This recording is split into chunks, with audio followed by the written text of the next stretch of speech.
আমি সম্বোধনটা পুরোপুরি করতে পারি না, ইফতারের আর কোনো 1 মিনিট বাকি আছে। আপনাদের কাছে আমার একটা সবিনয় অনুরোধ থাকবে, হাজিরা হলো আল্লাহর মেহমান, এটা হলো আল্লাহর সাথে সম্পর্ক। আল্লাহর মেহমানের সাথে কেমন ব্যবহার করতে হবে, তার কিভাবে খেদমত করতে হবে, আমার চেয়ে আপনারা ভালো জানেন। ওনাদের ব্যাপারে যদি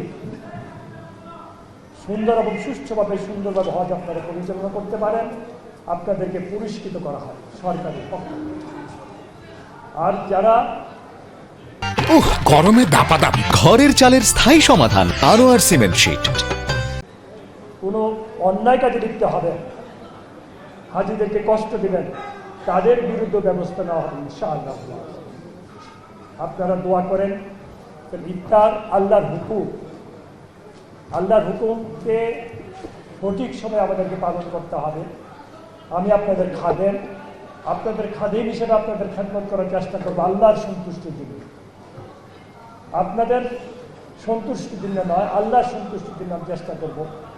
মাননীয় প্রধানমন্ত্রী তারেক রহমান সাহেব আমাকে আল্লাহর রহমতে দায়িত্ব দিয়েছেন, আমি চেষ্টা করবো আমার দায়িত্ব আল্লাহর সন্তুষ্টির জন্য পালন করার, যাতে আল্লাহ পাক খুশি থেকে। আল্লাহর হুকুম ছাড়া দুনিয়াতে শান্তি আসতে, আল্লাহর হুকুম পালন ছাড়া দুনিয়াতে শান্তি আসতে পারে না। আল্লাহর হুকুম অনুযায়ী আমাদেরকে চলতে হবে। ধর্ম মন্ত্রণালয়। আসসালামু আলাইকুম ওয়া রাহমাতুল্লাহি ওয়া বারাকাতুহু।